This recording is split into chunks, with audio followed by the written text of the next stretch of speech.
Iniciando a gravação aqui. Boa noite, Jorge, boa noite, Washington. Boa Boa noite, noite. boa Boa tarde, ou noite. bom dia a todos aqueles que forem acompanhar de uma vez só ou de forma pausada nos próximos dias, enfim, quando tiver um tempinho aí no dia, pelo YouTube, que a gente disponibiliza os vídeos gravados lá. Essa é uma proposta que a gente fez logo no início dos trabalhos e estamos vindo com um afinco aí tentando manter a proposta que nós fizemos entre nós e entre todos aqueles que nos acompanham virão a nos acompanhar futuramente. Enfim, estamos aqui hoje, caberá a mim, falar sobre o capítulo 26, que é dai gratuitamente o que gratuitamente recebestes. E como de costume, vou abrir com uma leitura que eu separei aqui sobre mediunidade gratuita, e que é basicamente o tema. Eu vou dividir em 2 dias, tá? O tema de hoje, ele vai pegar os 2 primeiros pontos ali, os 2 primeiros itens, e na próxima semana seguinte, a gente encerra com aí efetivamente falando sobre a mediunidade, mas hoje, enfim, o capítulo é um pouco curto, mas ficou. Como eu trouxe algumas coisas do livro dos médiuns, porque fala de gratuidade, de mediunidade, dom de curar, eu entendi por bem trazer esse ponto, que é até mesmo uma proposta nossa de fazer um estudo sistemático, a partir do Evangelho segundo o Espiritismo, mas pegando outras referências, de preferência o Pentateuco, de Kardec, mas nada impede de trazermos literaturas ali que passam por um crivo de segurança e de tudo perante a doutrina. Bom, vou trazer aqui a prece, chama prece inicial, que está colocada, foi psicografado por Chico, pelo Espírito de Emmanuel, e ela diz o seguinte: Senhor, ensinai-nos a orar sem esquecer o trabalho, a dar sem olhar a quem, a servir sem perguntar até quando, a sofrer sem mágoa, seja a quem for, a progredir sem perder a simplicidade, a semear o bem sem pensar nos resultados, a desculpar sem condições, a marchar para frente sem contar os obstáculos, a ver sem malícia, a escutar sem corromper os assuntos, a falar sem ferir, a compreender o próximo sem exigir entendimento, a respeitar os semelhantes sem reclamar consideração, a dar o melhor de nós, além da execução do próprio dever, sem cobrar taxa de reconhecimento. Senhor, fortalece em nós a paciência para com as dificuldades dos outros, assim como precisamos da paciência dos outros para com as nossas dificuldades. Ajuda-nos, sobretudo, a reconhecer que a nossa felicidade mais alta será, invariavelmente, aquela que cumprir-te os desígnios onde e como tu queiras, hoje, agora e sempre. Amém, Jesus. Aproveitar. Jorge, você faz a prece para nós iniciarmos, além dessa mensagem? Obrigado. Sim. Pedimos, então, já de início, a luz, todos os espíritos amigos, dos nossos anjos de guarda, de irmã Laura e seus colaboradores, para que a gente possa ter uma noite de aprendizado, como sempre temos, inspirando o nosso irmão Guilherme a trazer a mensagem, a palavra, os conselhos, as explicações que possam calar fundo no nosso coração. Assim como já iniciou com essa lindíssima página que já nos faz refletir e mostra para nós o quanto nós temos que caminhar ainda para atender a todas essas sugestões do querido irmão santo Chico Xavier. Pedimos então licença para dar início ao nosso estudo da semana com a ajuda de todos os espíritos amigos. Graças a Deus. Graças a Deus. Obrigado, Jorge. Enfim, o que me chama a atenção nessa passagem aqui, dessa oração, né? Praticamente dessa mensagem de Emmanuel, através do irmão Chico, é a proposta da gente repensar o que a gente entende como reciprocidade, como a gente entende em um agir interessado. E a gente sempre fala, né? E o Evangelho segundo o Espiritismo nos aponta muito para esse caminho em relação à caridade. E o irmão Chico é talvez a tônica mais recorrente na obra, não só na obra escrita, através dos espíritos amigos, mas, sobretudo, na obra de vida, na obra de testemunho, na obra de exemplo que ele nos deu e que extrapolam muito a questão de religião que atribuem a ele especificamente. Isso vai como um exemplo de vida independentemente de credo, de crença. É como um testemunho de vida mesmo. Eu acho que eu, pelo menos, já cansei de conversar com pessoas que professam outra fé, que, enfim, frequentam outros templos, outras igrejas e rituais e tudo mais, e independentemente de concordar ou não ali com os princípios do espiritismo, sobretudo ali com a questão da reencarnação, da comunicabilidade dos espíritos, da multiplicidade dos mundos habitáveis, mas em reconhecer na figura de Chico Xavier alguém que transcende qualquer tipo de rótulo de ser espírita ou não, assim como um grande brasileiro, um grande exemplo de vida. E se esse exemplo de vida extrapola, a religião é muito por conta do testemunho de caridade. Testemunho de fé, sobretudo, mas testemunho de caridade. Então, fora da caridade não há salvação. E esta ideia que o Evangelho segundo o Espiritismo nos traz a todo momento, que é a ideia do desinteresse, que para nós, assim, uma tradução mais rude, seria algo que soaria como um desleixo, um desapreço, mas não é nada disso.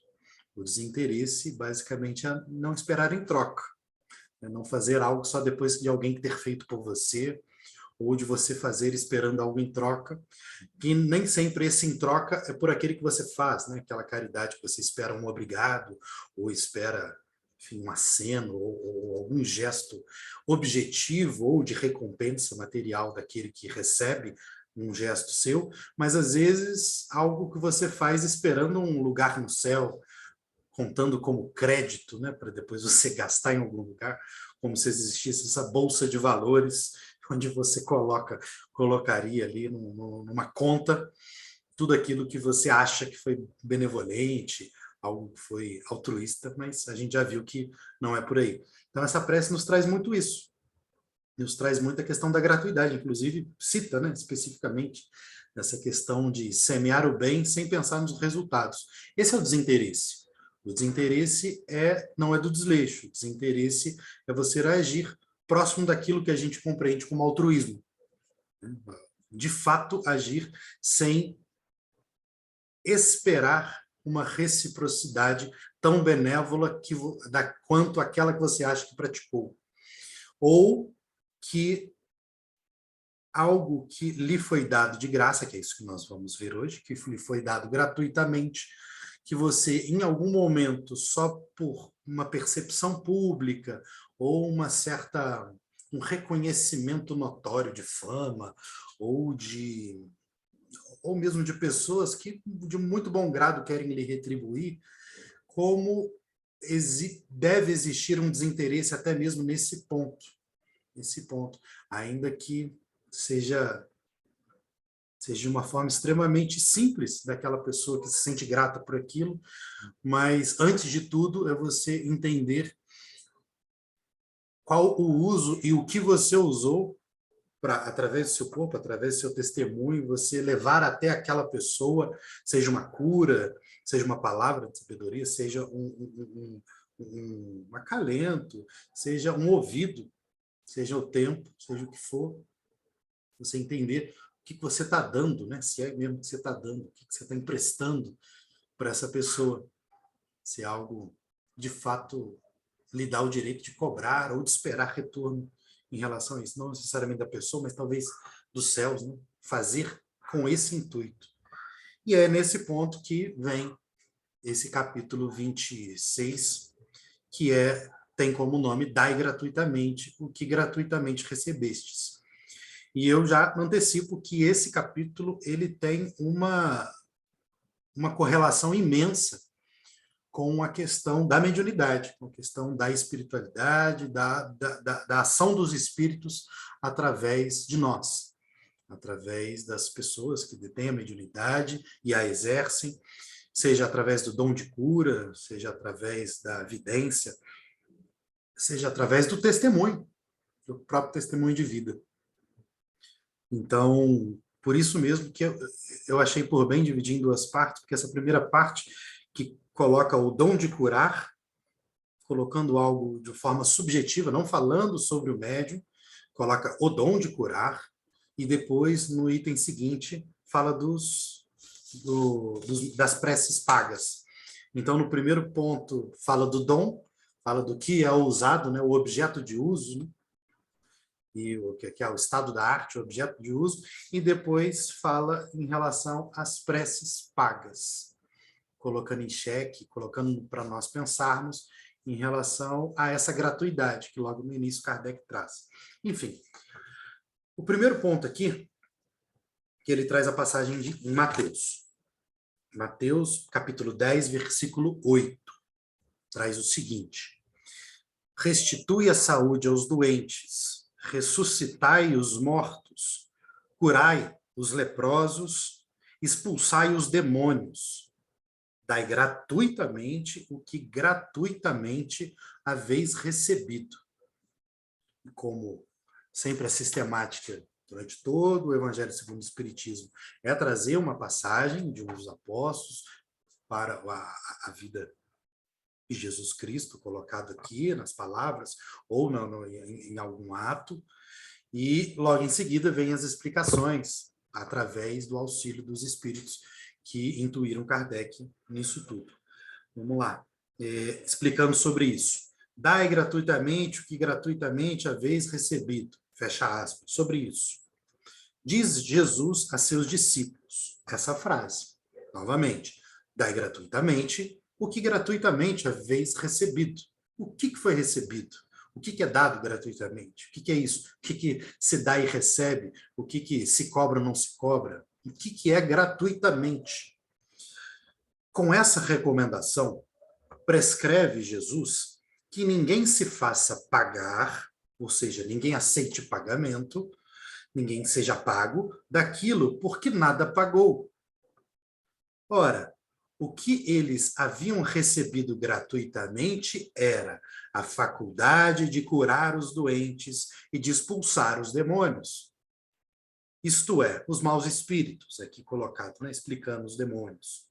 Esse dom, Deus lhes dera gratuitamente para alívio dos que sofrem e como meio de propagação da fé. Jesus, pois, recomendava-lhes que não fizessem dele objeto de comércio, nem de especulação, nem meio de vida. Então, são três coisas que podem até se confundir, mas são bem diferentes. Então, deixa eu voltar respondendo a primeira pergunta. O que é dado gratuitamente? O dom de curar. Aqui falando subjetivamente, nós estamos falando, pelo menos não agora, falando de médium, de mediunidade. Mais à frente, só antecipando, para também não ficar muito em aberto, eu vou trazer um debate, vou trazer uma explicação, uma elaboração que é feita no livro dos médiuns, que é sobre o magnetismo em si e a mediunidade de cura. Duas coisas que, muito embora estão em conjunto, elas não se confundem. Então, aqui, vamos dizer que as duas coisas estão incluídas nessa primeira passagem aqui, nesse dom de curar. Quando Jesus fala do dai gratuitamente, ele não fala a mediunidade, ele fala o dom de curar. O dom de curar. Assim como sabemos, à época não existia, sobretudo ali, antes mesmo do termo e sistematização do espiritismo, a espiritualidade sempre existiu, né? Não foi criada com o espiritismo. Então, já à época, não só através de outros profetas, mas através de outras tantas pessoas colocadas na história e lembradas até mesmo pela passagem de Jesus, pela Bíblia, de pessoas que tinham um dom de cura. Um dom de cura de onde? É um dom de cura tal como Jesus Cristo? Não. Aqui vai ser colocado também um dom de cura através da fé do próprio enfermo, é através da prece, da conjunção de energia de todas aquelas pessoas em volta. Então, existem também mecanismos diferentes do dom de cura, que vai ser colocado mais à frente aqui. Mas aqui é falado subjetivamente do dom de cura como uma intermediária, como se fosse um dom mesmo. É um dom que lhe foi dado de graça. Lhe foi dado de graça por quem? Por Deus. Lhe foi dado de graça por Deus. Para quê? Para você? Para você se curar? Não. Para você ser um instrumento. Esse é um ponto fundamental que é colocado aqui, novamente. Esse dom Deus lhe dera gratuitamente, para alívio dos que sofrem e como meio de propagação da fé. Não é para si mesmo. Seguindo. Jesus, pois, recomendava-lhe que não fizesse dele objeto de comércio, nem de especulação, nem de meio de vida. Essas três distinções. Deixa eu só fechar uma janela aqui, 4 segundos, só para não ficar barulho aqui da sala do lado.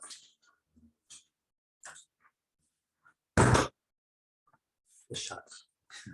Esses três que não Deus recomenda, Jesus, pois, recomendou que esse dom de cura ele não fosse objeto de comércio, especulação e meio de vida. Comércio eu acho que é o mais fácil de compreensão.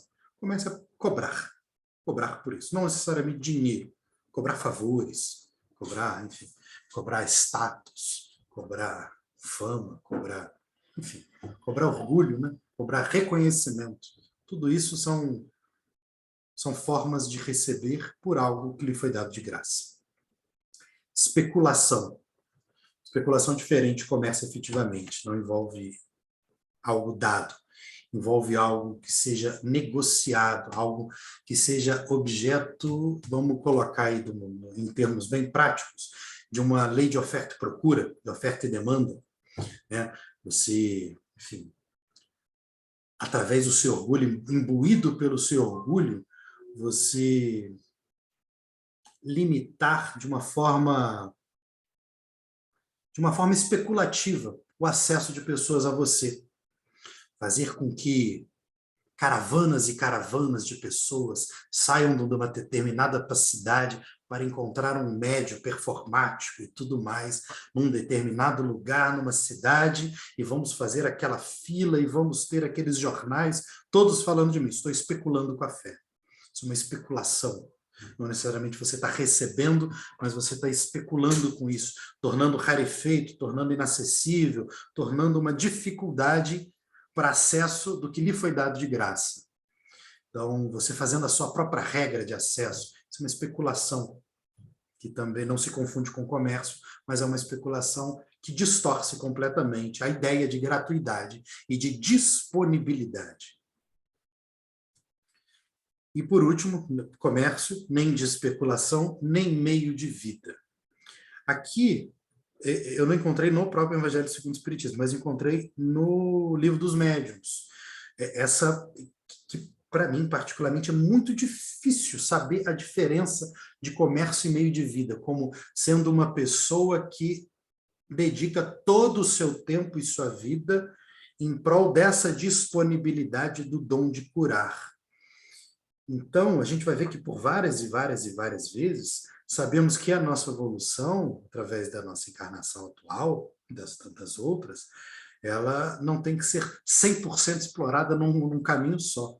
Você não tem que abrir mão de toda e qualquer outra forma de desenvolvimento para com sua família, amigos, profissão, saber e desenvolvimentos outros para você se dedicar ou até mesmo se esconder atrás de uma caridade, atrás de uma vida totalmente pastoral, totalmente entregue. Não é dessa forma. Não é dessa forma. E Chico escreve muito sobre isso. Muito. Sobre a divisão. Chico, enfim, em relação a testemunho, Chico foi um funcionário público. Ele trabalhou, ganhava seu próprio dinheiro.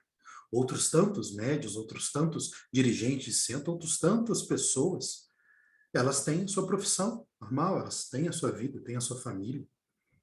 E, aliado a isso, elas têm também uma vida através do espiritismo, uma vida no centro espírita, uma vida de estudos, uma vida de escrever livros, uma vida de fazer estudos específicos dentro de algumas casas.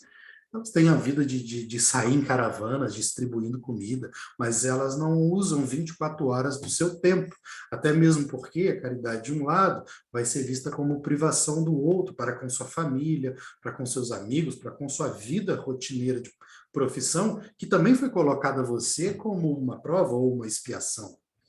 Não há só que entender que o que lhe foi dado de graça como um dom de curar vai ser 100% só isso. Então, esse meio de vida, mais à frente aqui a gente vai falar sobre isso, mas fala no livro dos médiuns sobre essa ideia que acaba no final deturpando que se eu entrego 100% da minha disponibilidade de tempo e de energia para esse dom de curar, se eu só fico recebendo pessoas a todo momento na minha casa para, enfim, utilizar-se desse dom de curar, como é então que eu vou me manter? Eu vou ter que, de alguma maneira, usar isso como meio de vida. Porque eu vou ter que comprar comida ou receber comida que trazem. Eu vou ter que, enfim, comprar roupa ou receber roupa que trazem. Então, esse meio de vida acaba te afastando de você criar um meio de vida além deste, que não é para ser retribuído. Então, como é que você vai se manter com algo que não é, pode ser meio de vida, porque o meio de vida pressupõe você ter umas finanças, você ter uma estrutura de compra, uma estrutura de vida especificamente para você se manter pelos bens materiais que existem para a sua subsistência. Então, vamos à frente. Aí eu acho que já está na hora de entrar no livro dos médiuns. Vamos lá, que é o item 175 do livro dos médiuns. Aqui eu não pus o capítulo, mas eu vou lembrar. Aqui está falando dos tipos de médium. Quando vai falar lá de médios especiais, médios involuntários, voluntários, médios de efeitos físicos, médios de... Enfim, vamos falar desses médios. Aqui está logo depois dos médiums videntes, que esse aqui é o item 7, médiums curadores. Eu vou falar isso para a gente entrar sabendo um pouco mais, com mais recursos, no próximo item, que é sobre preces pagas. Ele ajuda a explicar um pouco dessa diferença que eu trouxe antes entre magnetismo físico, do próprio corpo, e da intervenção dos espíritos através do corpo, através do fluido animal, através do fluido vital, que é, a grosso modo, como age a mediunidade, que é através da ação dos espíritos no corpo do médium, e através do médium e da energia fluídica do médium, existe ali uma confluência de fluidos que age na outra pessoa, age numa psicografia, age no movimento dos objetos, age na vidência, age na bicorporeidade, age em ações mediúnicas. São ações inteligentes, provenientes de uma ação inteligente, enquanto que o magnetismo é um pouco diferente. Então, vamos seguir aqui. Médiuns curadores. Unicamente, para não deixar de mencioná-la, falaremos aqui desta espécie de médiuns, porquanto o assunto exigiria desenvolvimento excessivo para os limites em que precisamos atê-los. Rapidinho, só uma pausa. Aqui vocês vão sentir que é muito diferente a didática do Kardec no livro dos médiuns da didática do Evangelho segundo o Espiritismo. Então, aqui é mais como um toque professoral mesmo, é algo que está explicando, é algo técnico. É tal como a gente aprender física, a gente aprender biologia. Existe uma intenção de ensinamento mesmo, de passar um conhecimento. Enquanto no Evangelho segundo o Espiritismo, existe todo um tom mais filosófico, religioso, um tom mais sensível, né, de amparo, de clarividência e tudo mais. Aqui é mais um tom específico de explicação. Então vamos lá novamente, falando de médiuns curadores. Unicamente, para não deixar de mencioná-lo, falaremos aqui desta espécie de médiuns, porquanto o assunto exigiria desenvolvimento excessivo para os limites a que precisamos nos ater. Sabemos, ao demais, que um de nossos amigos, médico, se propõe a tratá-lo em obra especial sobre medicina intuitiva. Diremos apenas que este gênero de mediunidade consiste principalmente no dom que certas pessoas têm de curar pelo simples toque, pelo olhar ou mesmo por um gesto, sem um concurso de qualquer medicação. Dir-se-á, sem dúvida, que isso mais não é do que o magnetismo. Evidentemente, o fluido magnético desempenha aí um importante papel.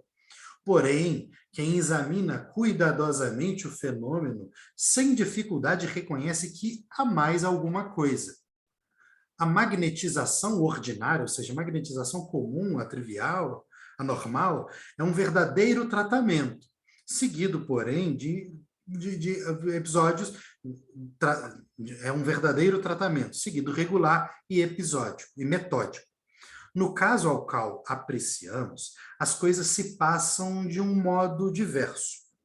Todos os magnetizadores são mais ou menos aptos a curar, desde que saibam conduzir-se convenientemente, ao passo que nos médiuns curadores a faculdade é espontânea.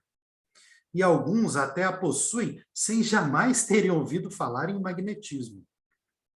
A intervenção de uma potência oculta, que é o que consiste a mediunidade, se faz manifesta em certas circunstâncias, sobretudo se considerarmos que a maioria das pessoas que podem, com razão, ser qualificadas como médiuns curadores, recorre à prece, que é uma verdadeira evocação. Antes de falar, o próprio Kardec, como curioso que é, como pessoa que não se satisfaz numa primeira explicação, ele quer tudo nos mínimos detalhes, ele vai questionando os espíritos que estão aqui falando sobre isso. Ué, peraí, até então falou aqui sobre magnetizador e sobre médiuns de cura, então existe dom de cura que não é através da mediunidade? Como assim? Que tipo de magnetismo é esse que a gente está falando? Que tipo de poder é esse? Sai da mão? Onde é que é? Como é que age esse magnetismo através das pessoas? Vamos lá, vamos seguir. Kardec vai questionar sobre isso. Eis aqui a resposta, algumas respostas que nos deram os espíritos às perguntas que lhes dirigimos sobre esse assunto. Primeira pergunta. Podem considerar-se as pessoas dotadas de força magnética como formando uma nova variedade de médiums? Não há que duvidar. Entretanto, o médium é o intermediário entre os espíritos e o homem. Ora, o magnetizador, aurindo em si mesmo a força que se utiliza, não parece que seja intermediário de nenhuma potência. Porém, isso é um erro. A força magnética reside, sem dúvida, no homem, mas é aumentada pela ação dos espíritos que ele chama em seu auxílio. Se magnetizas com o propósito de curar, por exemplo, invocas um bom espírito que se interessa por ti e pelo teu doente, ele aumenta a tua força e a tua vontade, dirige o teu fluido e lhe dá as qualidades necessárias. Mais uma pergunta. Nesse caso, há também ação magnética ou apenas uma influência dos espíritos? Resposta do espírito. Uma e outra coisa, ou seja, as duas coisas. Essas pessoas são verdadeiros médiuns, pois que atuam sob influência dos espíritos. Isso, porém, não quer dizer que sejam quais médiuns curadores, conforme o entendes. Mais uma pergunta. Pode transmitir-se esse poder? Você pode passar para outro, né, como um bastão? O poder não, mas o conhecimento de que necessita para exercê-lo, quem o possua. Não falta quem não suspeite sequer de que quem tem esse poder, se não acreditar que lhe foi transmitido. Mais uma pergunta, e a última sobre isso. Podem obter-se curas unicamente por meio de prece? Sim, desde que Deus o permita. Pode dar-se, no entanto, que o bem do doente esteja em sofrer por mais tempo e então julgais que vossa prece não foi ouvida. Bom, muita informação, né? Mas vamos lá, deixa eu tentar sintetizar essa questão do magnetizador e do médium de cura, né? A mediunidade. Primeiro ponto, a ação mediúnica pressupõe uma intervenção de um espírito. O primeiro ponto é esse. É através da manipulação, da conjunção de fluidos que emanam de nós, seres encarnados, e através da força que emana de um fluido que está no éter. Um fluido vital, que é o nosso, e outro fluido que o espírito desencarnado manipula. Então, existe essa confluência. Claro que eu estou aqui explicando de uma forma muito resumida, só para porque isso aqui também não é o livro dos médiuns. Eu só estou explicando só para a gente entender essa questão dessa diferença. E a partir desta manipulação, que seja através do médium em relação a corpo, escrever, médium físico, pneumatógrafo, né, de escrever, de ouvir, de falar através dele, e isso é uma ação mediúnica clássica, né, que todos entendemos, como muitos nomes são dados aí na literatura e tudo mais, mas enfim, é um médium usando o espírito usando o aparelho fonador do médico, o ouvido, a visão, a escrita, o corpo e tudo mais. Isso é uma ação mediúnica. Mas vamos lá. Ações mediúnicas de movimentação, transporte de objetos, que não é o médium pegando e colocando num lugar, que seria também o transporte de objetos através de um corpo de um ser encarnado. Mas e o objeto passando sozinho? É o espírito que vai lá desencarnado, coloca a mão? Não, também é uma ação mediúnica. É através da manipulação de nós, da nossa energia, do nosso fluido vital, do nosso fluido animal, que ele, como se pegasse parte disso e usasse como transporte. Então, vamos lá. Ação de cura não necessariamente tem que envolver o toque daquela pessoa que vai curar, que está intermediando. Vai, às vezes, usar a prece dela. Vai usar a pessoa que está sentada lá no cantinho e ela detém esse dom de cura, e os espíritos que lá estão vão se valer daquele dom de cura, daquela pessoa lá do canto. Às vezes não é nem a pessoa que está com a mão ali, não.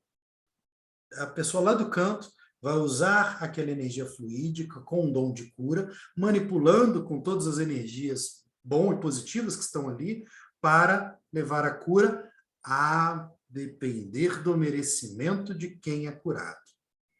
No final aqui, essa pergunta eu coloquei de propósito em relação à prece. Há pessoas que sozinha dentro de casa, por fazer uma prece, recebem um dom de cura? Sim, se merecer. Se merecer. Merecimento. Às vezes, fica ruim falar dessa forma, mas às vezes a pessoa merece e precisa padecer um pouco mais naquela doença, padecer um pouco mais naquele sofrimento, porque é um aprendizado. É para ela uma cura, é uma cura de evolução, é um outro tipo de cura. Não é uma cura da doença, da enfermidade específica que a pessoa está ali. Mas vamos lá, voltando. O magnetizador seria a pessoa com o próprio corpo ter uma energia magnetizadora, ter um poder magnetizador que vai exercer na outra pessoa, aquela pessoa que faz a reposição de mãos, está ali à frente, um equilíbrio fluídico. Então, entre dois fluidos, entre duas pessoas encarnadas. São duas pessoas encarnadas fazendo isso. Mas aqui é colocado, mas isso é completamente diferente da mediunidade? Não. Existem sim espíritos ali em torno daquilo, intuindo e aumentando, otimizando aquilo que está acontecendo na cura. No mínimo, não estamos falando de nenhum espírito desencarnado que está ali em torno, não. Ainda que seja muito pouco provável. Mas no mínimo, é o espírito da outra pessoa que está sendo curada. É pelo menos o mentor dessa outra pessoa, são os outros espíritos que essa pessoa carrega consigo, que estão sempre consigo. No mínimo, são esses espíritos da pessoa que recebe essa magnetização. Não do médium clássico de cura, mas do magnetizador. Então, por isso que Kardec, os espíritos respondem a Kardec que uma coisa é uma coisa, outra coisa é outra coisa? Sim, tudo bem, são duas coisas distintas, mas o fenômeno através de um magnetizador, dom de cura, é 100% dele? Só dele? Sim. Alguém, como se tivesse algo que te entregou e pronto. Botou ali, como se fosse um remédio mesmo, né? Estou com dor de cabeça, toma aqui um Tilenol. Só eu tenho Tilenol, toma aqui. O efeito só meu. Não. Não, no mínimo, é o merecimento e é a confluência da energia fluídica daqueles espíritos que estão com a pessoa que está recebendo a cura. Então, por isso que eu quis trazer esse ponto, porque senão fica parecendo que existe uma linha, existe algo defensável da pessoa que detém o dom de cura, de falar, não, no meu caso eu não sou médium de cura, não. Tem nenhum espírito envolvido aqui no que eu estou fazendo, então eu posso cobrar. No meu caso, não, o meu é só a magnetização. Eu entorto garfo, eu sei o que a pessoa está pensando, sei tudo isso. A paranormalidade aqui. No meu caso, não tem nada a ver com o espírito. Não, não é assim. Quando é esse capítulo colocado, dom de curar, é um dom de curar de todas essas pessoas. Todas essas pessoas. Inclusive o magnetizador. Então, seguindo nesse ponto aqui. Preces pagas. Aí eu vou para o segundo item, que é do Evangelho segundo o Espiritismo, que tem tudo a ver com a última pergunta e a última resposta que eu trouxe do Livro dos Médiuns. Pergunta: podem obter-se curas unicamente por meio da prece? Resposta: sim, desde que Deus o permita. Pode dar-se, no entanto, sem que o bem do doente esteja em sofrer por mais tempo, e então julgais que a vossa prece não foi ouvida. Então, temos duas coisas aqui. Pode através da prece? Sim, pode através da prece, porque a gente já viu aqui que prece é uma verdadeira vocação. Então, além disso, que pode não se dar, né? Pode também, o pedido, a prece pode não repercutir numa cura requerida. Isso significa que a prece não foi ouvida? Não. Significa que a prece não foi ouvida. Significa que não há merecimento e não há o ponto, não há o tempo. Não é pelos desígnios de Deus e pelo próprio histórico de mediunidade, provas de expiação, aquela pessoa não vai ser curada pela própria prece naquele momento. Fica parecendo que a prece não foi ouvida, mas como o Espírito acaba de responder aqui, não é isso. Então vamos lá, preces pagas. Começa através da passagem em Lucas, em Marcos e em Mateus. Diz o seguinte: disse em seguida a seus discípulos, diante de todo o povo que o escutava. Quem disse? Jesus.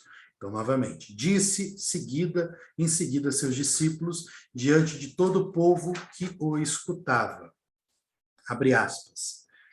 Precatai-vos dos escribas que se exibem a passear com longas túnicas, que gostam de ser saudados nas praças públicas e de ocupar os primeiros assentos nas sinagogas e os primeiros lugares nos festins, que, a pretexto de extensas preces, devoram as casas das viúvas. Essas pessoas receberão condenação mais rigorosas. Fecha aspas. Isso tem tudo a ver com a questão dos falsos profetas e de que o padecimento e a penitência para esse tipo de pessoas, depois do desencarne, ela, sim, ela é bem diferenciada. Ela é bem diferenciada. Então, novamente, palavras de Jesus aqui. Essas pessoas receberão condenação mais rigorosa. Primeiro ponto aqui, que eu estava ouvindo algumas palestras, até do Haroldo, uma passagem do Chico também, a respeito disso, e alguns materiais da FEB sobre isso, eles colocam um ponto aqui que, assim, eu confesso que se eu lesse umas 3, 4 vezes, eu não ia pegar, não. Uma diferenciação muito específica. Aqui, Jesus Cristo, muito embora estivesse sendo ouvido pelo povo, que aqui está diante de todo o povo que escutava, aqui fala para os seus discípulos. Ele volta esta mensagem para os seus discípulos, muito embora ouvido pelo povo. Por que é feita essa distinção? Pela objetividade e pela crítica a quem se destina isso. Existia um poder libertador, poder questionador a partir da figura de Jesus Cristo ali, muito questionador das condições postas, até mesmo a questão das condições políticas colocadas especificamente, da conjuração do povo, da pobreza específica, e de toda essa pomposa ostentação que existia de uma pequena classe de pessoas que envolvia os sábios do templo e tudo mais. Aqui tem a passagem também da questão do templo, enfim, nas sinagogas e tudo mais. E para essas pessoas, tudo tinha, todas essas pompas, esses orgulhos, esses que ele coloca aqui, né, esses primeiros assentos, os festins, as longas túnicas e tudo mais. Mas existia também uma responsabilidade imensa de não conflagrar-se uma verdadeira guerra civil, né, de não simplesmente ser um libertário jogando o povo contra a sociedade e conflagrando ali uma guerra. Não, existia uma responsabilidade muito grande quando Jesus se voltava ao povo, geralmente com preces, geralmente com sermões, geralmente com parábolas, mas existe uma diferença muito grande que nesses textos, nesse estudo, eu coloquei assim, algo que eu pouco percebia, que quando Jesus falava especificamente para os seus discípulos, ele era mais duro em relação às coisas, porque eles eram incumbidos de levar a palavra depois. Eles foram incumbidos de prorrogar isso, de colocar, edificar isso, tudo, estruturar tudo isso. Então, nesse ponto está falando, precatai-vos dos escribas, você se precava, vai se precaver, hein? Fique de olho, né? Fica atento com esses escribas que se exibem a passear com longas túnicas, que gostam de ser saudados em praça pública e de ocupar os primeiros assentos das sinagogas e os primeiros lugares nos festins, que a pretexto de extensas preces devoram as casas das viúvas. Essas pessoas receberão condenação mais rigorosa. Então, acho que olhando com esse novo olhar, essa direção aos apóstolos, para se atentarem sobre isso, acho que muda um pouco. Mas vamos na explicação seguinte, que é através do próprio Evangelho segundo o Espiritismo. Disse também Jesus, não façais que vos paguem pelas vossas preces. Não façais como eles, como os escribas, que a pretexto de longas preces devoram as casas das viúvas. O que é isso? Eles abocanham as fortunas. Casa das viúvas. Abocanham as fortunas das pessoas. A prece, sobretudo as viúvas aqui por uma questão muito específica, né? Porque, de fato, ficava constrito às viúvas, depois da morte dos seus maridos, ou parte do patrimônio, partia para a igreja, né? Na igreja, enfim, partia para o clero ali, né? Quem respondia para o clero, e partia para o império, partia para o domínio político, e as viúvas só podiam gastar com questões religiosas, com os filhos e tudo mais, podiam formar novas famílias e tudo mais. E grande parte dessas fortunas das viúvas eram voltadas de novo para os preces, para os pedidos para que o marido que se foi, ele vai encontrar a salvação eterna e tudo mais. Então, esse que a pretexto de longas preces dessas viúvas que estão vindo, devoravam as casas dela, ou seja, consumiam a fortuna que lhes restaram, só com as longas preces, para salvar o marido que deixou o patrimônio. Enfim, a prece é um ato de caridade, é um arroubo do coração.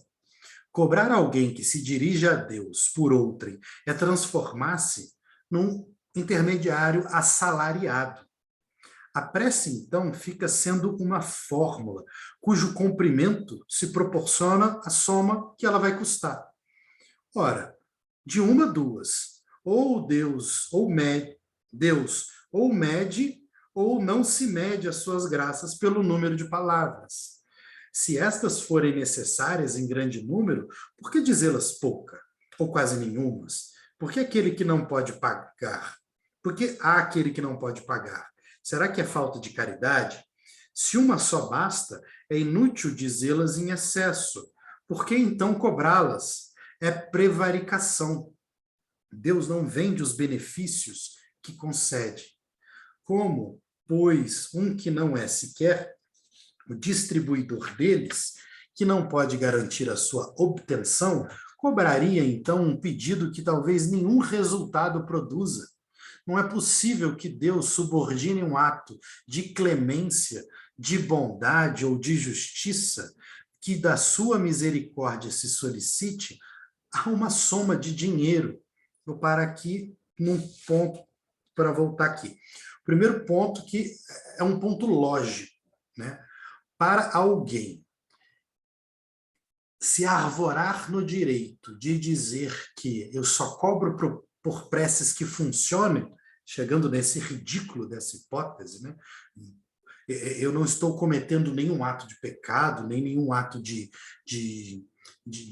mentira, não estou sendo um prestidigitador de nada, um charlatão, porque, peraí, a pessoa está me vindo até mim e eu estou devolvendo algo a ela.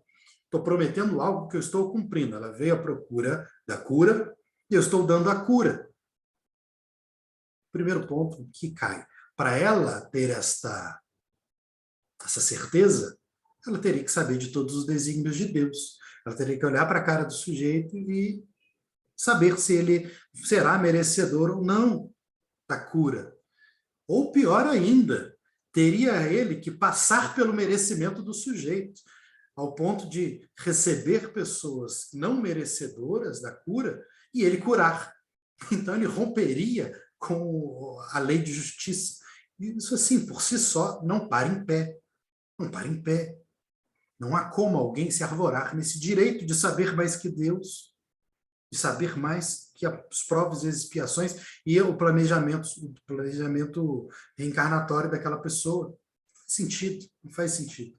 E, novamente, aqui, não é possível que Deus subordine um ato de clemência, de bondade, de justiça, que da sua misericórdia se solicite a uma soma de dinheiro.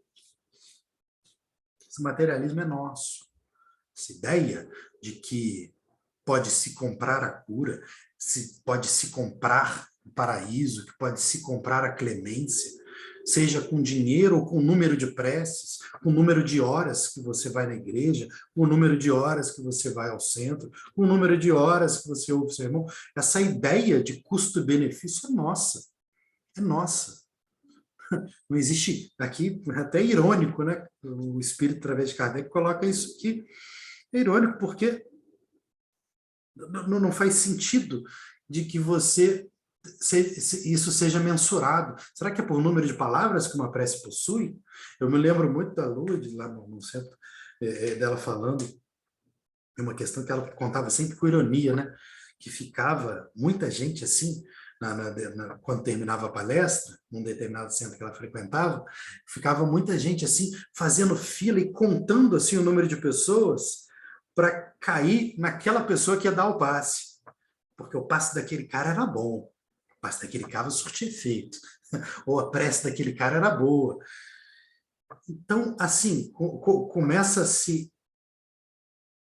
criar uma ideia de que isso é previsível, de que é como se eu descobrisse a fórmula da cura. Caramba, se eu for naquele médium ali, ele vai me curar. Vou atravessar o país para ir naquele médium. Pô, mas você está esquecendo do principal e o seu merecimento. E o seu merecimento. É óbvio, óbvio. Não estou colocando em nenhuma forma de negação que a influência moral de um médium, testemunho de fé e o número de espíritos que estão com ele, com o propósito de auxiliar numa cura, é óbvio que isso faz a diferença. No capítulo do livro dos médiuns, tem a interferência da moral que tem no poder mediúnico. Claro que tem, óbvio que tem. Existem dons que são mais ativos, mais desenvolvidos, existem mediunidades mais desenvolvidas. Sim, é óbvio que sim. E através dessas pessoas se adquire uma maior comunicação para que seja visto e sopesado o seu merecimento. Mas não tão somente o médium não é o fator preponderante e fulcral para dizer se a pessoa vai ser curada ou não. Nem mesmo o tanto que você paga por esse médium, seja em número de preces, seja em colocando um papelzinho para ele, ou, enfim, dando a ele dinheiro. Vou seguir. Do contrário, se a soma não fosse paga ou fosse insuficiente, A justiça, a bondade e a clemência de Deus ficariam em suspenso? A razão, o bom senso e a lógica dizem ser impossível que Deus, essa perfeição absoluta, delegue a criaturas tão imperfeitas o direito de estabelecer o preço para sua justiça. A justiça de Deus é como o sol, existe para todos, para o pobre, para o rico, para todos, pois que se considera imoral traficar com as graças de um soberano da terra, poder-se-á ter por lícito o comércio com as de um soberano dos céus, do universo. Ainda há outro inconveniente que apresenta-se sobre as preces pagas, que é a seguinte: é que aquele que as compra se julga as mais das vezes. Deixa eu desligar aqui.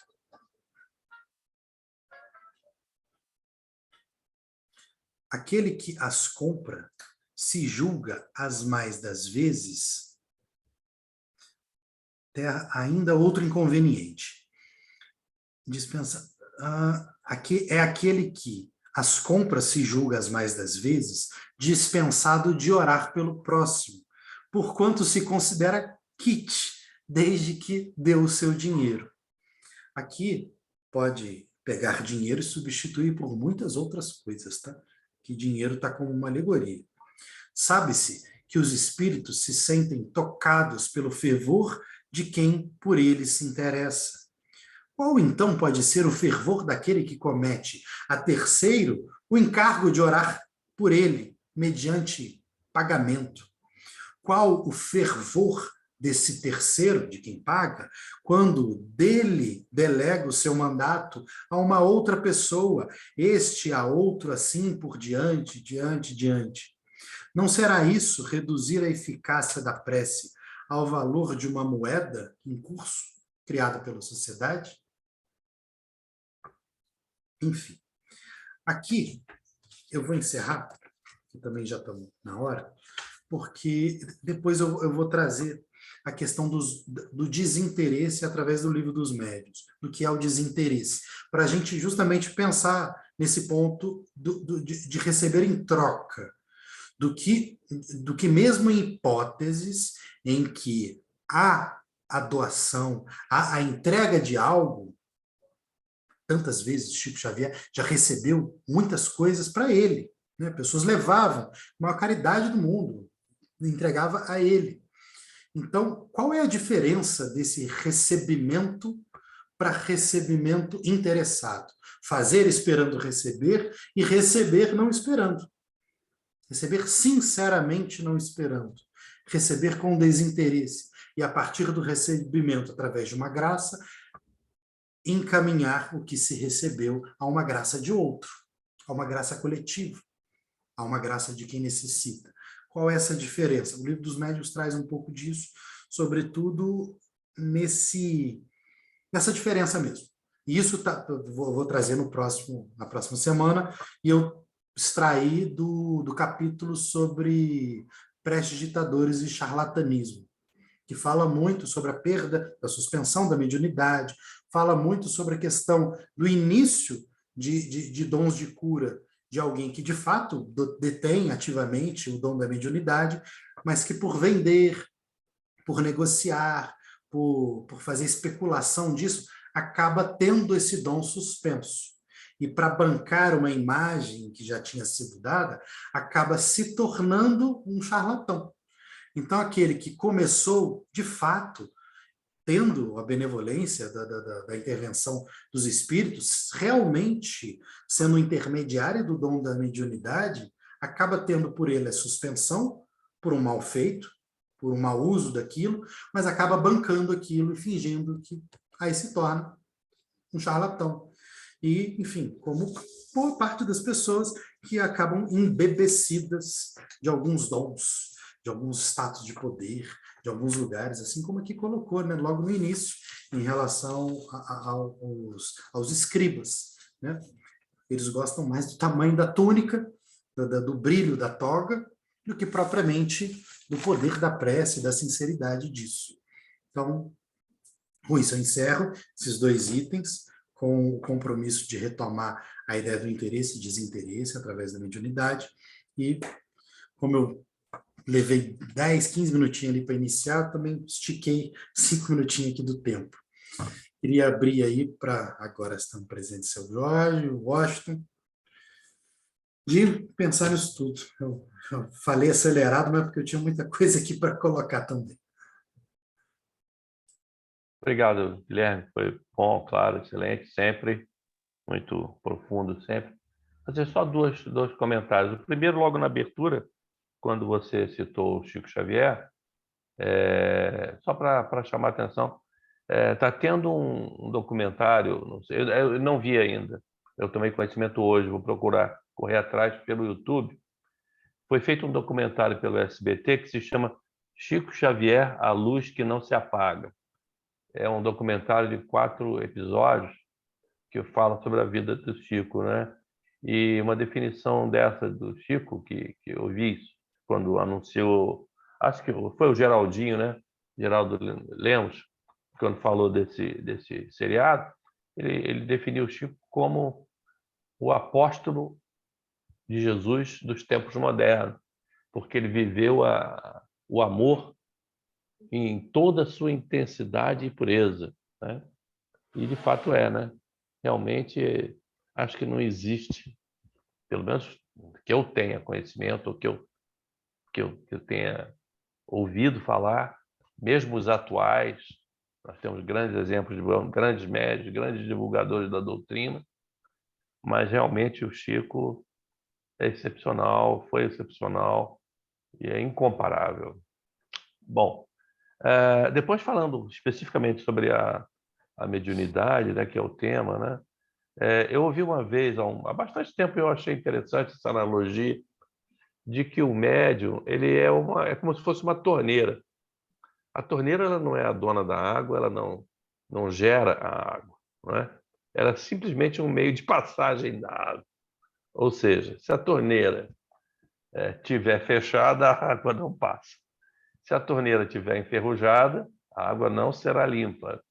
E se a torneira estiver entupida, também a água vai passar com dificuldade, não é? Então, essa imagem da mediunidade é assim. E o médium, se o médium estiver enferrujado ou se ele estiver entupido, a coisa fica meio difícil.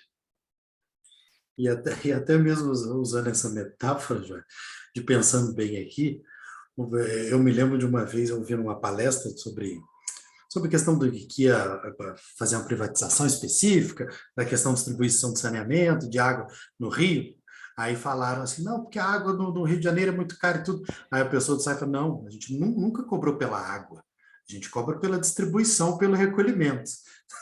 Então, assim, é sempre usado subterfúgio, que é a que eu estava colocando aqui a minha preocupação de trazer a questão do magnetismo, como sendo também através da intervenção de um espírito, e trazendo também a questão da incongruência em achar que existe um poder que não é interferido pelo merecimento de quem é curado, existe um poder com alguém de que ele vai dar para quem ele quiser, dá para quem ele pagar, deturpando, inclusive, a justiça divina. A lei de eu achar, independentemente do merecimento daquela pessoa, que eu vou dar algo, então eu posso cobrar por isso. Então, assim, esses subterfúgios de cobrar e de se achar correto receber por isso, de não achar que está fazendo mal nenhum, esses subterfúgios não colam. Assim como falar que não se cobra pela água, se cobra só pela distribuição. Sobre essa questão do magnetismo, também é válido dar uma olhada. Eu estava com uma dúvida sobre isso. A semelhança entre a mediunidade e o terapeuta de Reiki, porque os dois trabalham com magnetismo, né? O médium o médium curador ou não, mas o médium dando passe, ele trabalha com magnetismo, ele trabalha com imposição de mãos, ambos, né? Só que um não invoca espírito nenhum, não invoca nenhuma força oculta, nada disso. Ele apenas tenta ali manipular. Ele não precisa nem ser religioso. Ele está ali apenas simplesmente impondo mãos, usando o magnetismo e vamos dizer assim, o fluido universal para acalmar, para aquela pessoa que está ali recebendo aquela imposição de mãos, né? Enquanto que o médium não, o médium está invocando, ele faz uma prece, ele está invocando uma entidade que ele já sabe que existe, que está ali ajudando a ele. Mas é uma analogia interessante entre esses dois, né?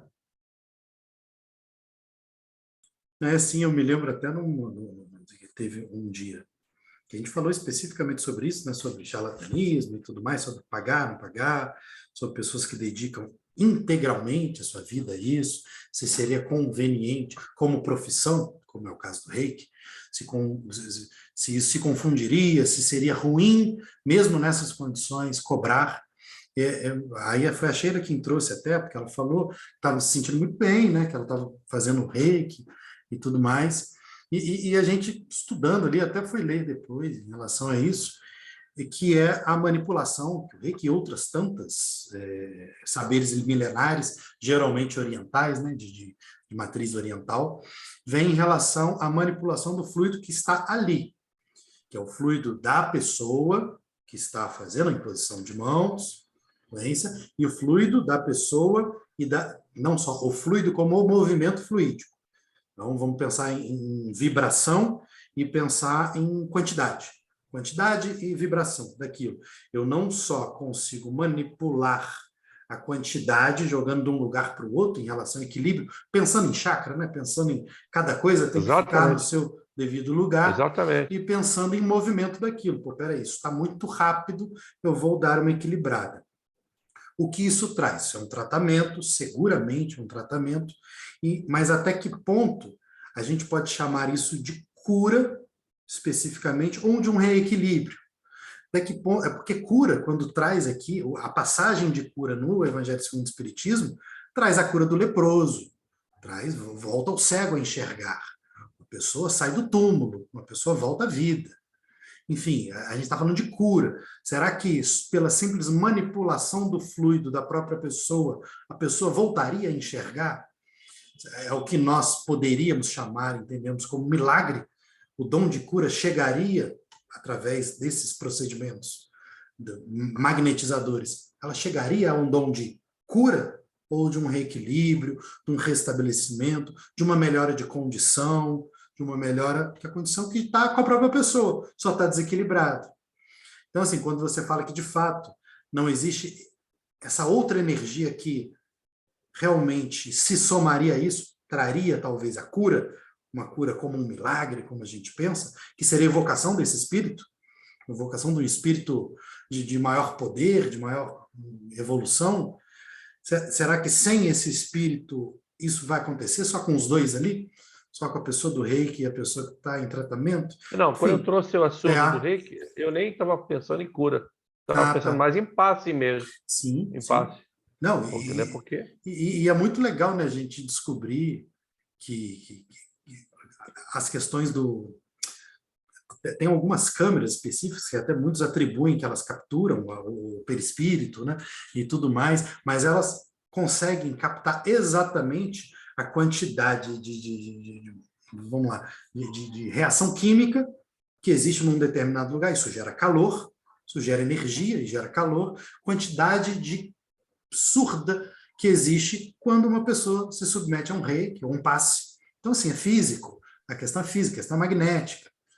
Então, seria ingenuidade da nossa parte entender que isso seja tão e simplesmente 100% de uma intervenção mediúnica, de uma ação do espírito desencarnado. Existe, com toda certeza, uma atuação magnética que é entre pessoas, entre corpo, entre física tradicional, que cada vez mais a gente vem descobrindo. Bom, Mas é obrigado, isso. Jair. Obrigado de qualquer forma. Obrigado, Jair. Só quero agradecer a todos aí pela participação. É tanta informação que a gente fica até mais alegre, né? Muito obrigado, tá? Vocês ficam com Deus aí. Valeu. Obrigado, gente. Fazer Só um ponto, depois eu já emendo o coração final, que da questão é tão interessante, né? E assim, é tão...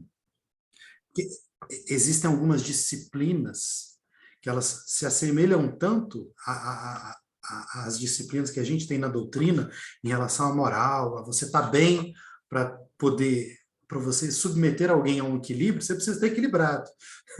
Para você trabalhar nisso, você precisa estar de cabeça feita, espiritualizado. Espiritualizado não é questão de espírita, de espiritualidade mesmo, ainda que a pessoa não tenha religião. Tem que ter, enfim, tem que estar com energia boa, né? Vamos dizer assim. E é tão interessante como essas coisas se ligam a coisas que nós aprendemos na doutrina espírita, né? Pessoa do Reiki, geralmente são pessoas muito espiritualizadas, muito tranquilas, que levam muito a sério isso que fazem. Não só o Reiki, como outras tantas profissões. Eu, de vira e mexe, vou no osteopata aí em Coatis, que ele também tem o seu ritual de concentração e de confluência de energia, ainda que seja físico, né? Ele me apertando ali para voltar a coluna para o lugar, ele tem toda uma disciplina e uma concentração que eu não tenho a menor dúvida, faz toda a diferença. A confluência de energia que ele me reequilibra em relação àquilo que torna tudo mais fácil, com certeza isso existe. Então, vou emendar com a prece final. Mais uma vez agradecer aos presentes, agradecer as influências dos espíritos que intuíram na forma de escutar, na forma de dizer, na lembrança de palavras, de passagens, na escolha dos textos. Agradecer a todos aqueles que estiveram participando ativamente, não só agora, como no momento que forem ouvir isso depois, e que, sobretudo, consigamos transformar essas palavras, essas conversas, essas ideias, esses textos, essas mensagens, em aprendizado. Consigamos transportar isso para a nossa vida de alguma forma, e que isso nos ajude, isso contribua na nossa evolução enquanto ser humano em desenvolvimento, enquanto espírito incompleto, sabendo que qualquer que seja a nossa evolução, ou qualquer que seja o episódio que a nós é apresentado, seja encarado como percalço, como obstáculo, como prova, como expiação, todos eles demandam de uma lei divina de justiça. Ainda que por vezes nos achamos não ouvidos, nos achamos sem voz, sem sermos vistos, sermos motivos de injustiça, clamamos que isso seja extremamente passageiro ou que nunca mais aconteça, que a nossa fé consiga suplantar isso, que a nossa fé, a nossa certeza dessa lei de Deus, essa lei de bondade, lei de justiça, ela nos é colocada pelo merecimento e por necessidade é para o nosso bem. E que tenhamos essa resiliência de nos apegarmos à fé e de termos cada vez mais a curiosidade e a disciplina de estudar mais, porque através do estudo, essa consideração e esse pensamento se torna cada vez mais ordinário, se cada vez mais comum, mais regular, mais normal, mais rotineiro, fazendo menos força para que a gente siga e sabe qual é o testemunho de fé que deva ser seguido, através do exemplo, não só de Jesus, dos discípulos ou do discípulo do nosso tempo moderno, nosso irmão Chico. Agradecemos a todos e pedimos licença para encerrar os estudos. Graças a Deus que assim seja. Bom descanso, Obrigado. boa semana e até